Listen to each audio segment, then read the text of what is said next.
Well, in Rivers State, of course, you know the situation there. The NLC will not go and allow its sole administrator to take salute. And I will say it anywhere, in a democratic dispensation.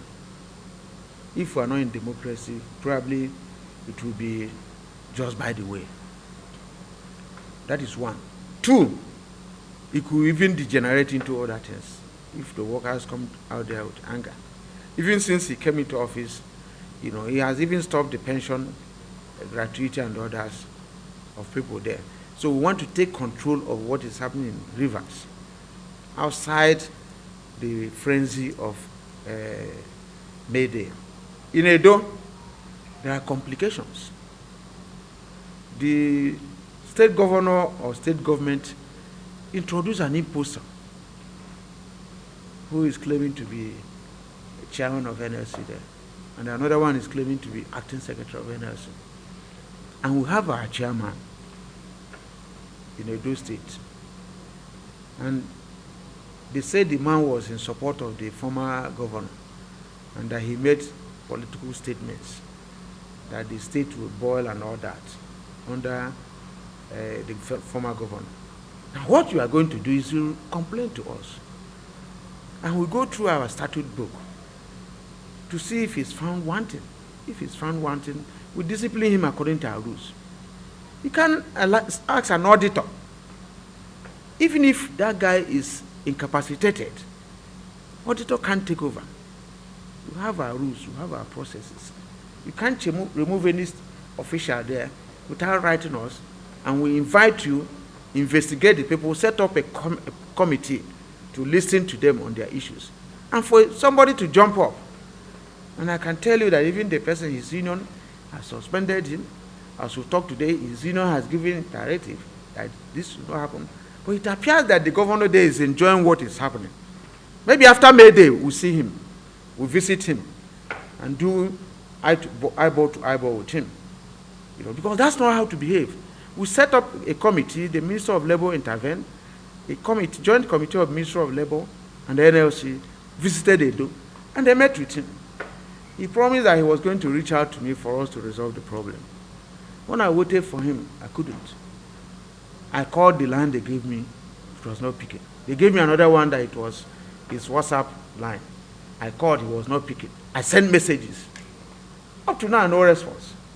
But he's busy issuing threats, trying to get people who are not workers to come to the stadium tomorrow for him to take salute.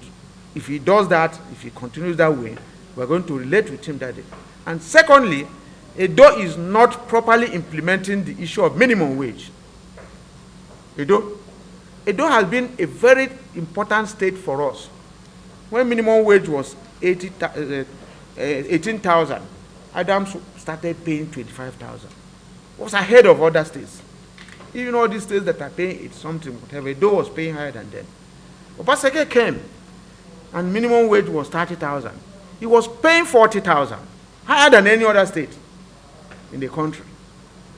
And now, Obaseki even started paying 70,000 before negotiation. And he took a fare from May, or even April 2024.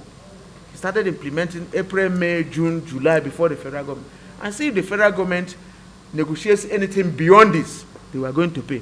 The governor who have there is now interested in trying to determine for us to run May Day. It's May Day workers, it's May Day Governor's Day. So let him try this one now, and we'll visit him. You know, because this is getting too much. If we decide to cancel May Day tomorrow, we'll do it anywhere. So why will he issue orders? He's threatening that he's going to revoke even a CFO of union offices in Edo. He's going to sack workers that didn't come, that all permanent secretaries should come. What is that how to run? Is that what happens in a democracy? We have given him all the latitude. He's not our organizer to organize the unions for us. So that's the situation in Edo. That of Edo is different from the situation in Rivers State. But even in Rivers State, I think even the sole administrator and others have asked for a meeting with our people there today. And we have asked them to go and listen to him. So we are open.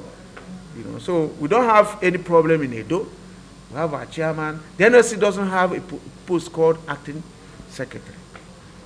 Even last 2 weeks or last week, the people came out to protest. Police stopped them in Port Harcourt and in other places. And like the lecturer captured some of the things that happened after NSAS. So these days, protests are being fought. They are not allowing Nigerians to freely protest. Even that there was the one on, it was in minimum wage or whatever, and hardship, we tried. And they threatened, then DSS, what's his name, told me, Ajay, if you come out that day for a protest, you have a date with history. And I said, okay, I will come. And I've taken note of your threat. So what that means is that forces are being used, to compress the civil space. And if you do that, that's the end to democracy. Even those sponsoring it will be the potential victims of it. And I can tell you, all the people there now are beneficiaries of the suffering of some of us, who protested military stay in office, annulment of June 12 and all that. All of them there now. None of them was known. Their names are not even known in their community. Until we fought, and there's this, if the civil space was closed, none of them would be in National Assembly. None would be a governor today. So for them, they think they're having a permanent, a momentary relief, but it's not going to last. And it is the duty of the civil society, the labor movement, to make sure that we fight for the civil space to open. If you watch, the level of student protests has been caged. Even in the labor movement now, they are sponsoring all manner of voices. If I finish talking with you now, one person will say, may even call me illiterate. Maybe the person didn't pass primary 6. Those are the people they have sponsored, to work against popular views and the views reflecting the position of the people. What they want now is that this May Day, we go there and clap for those in government. And we are not helping them. If we don't talk, they will not know how we are feeling, and we'll continue to talk.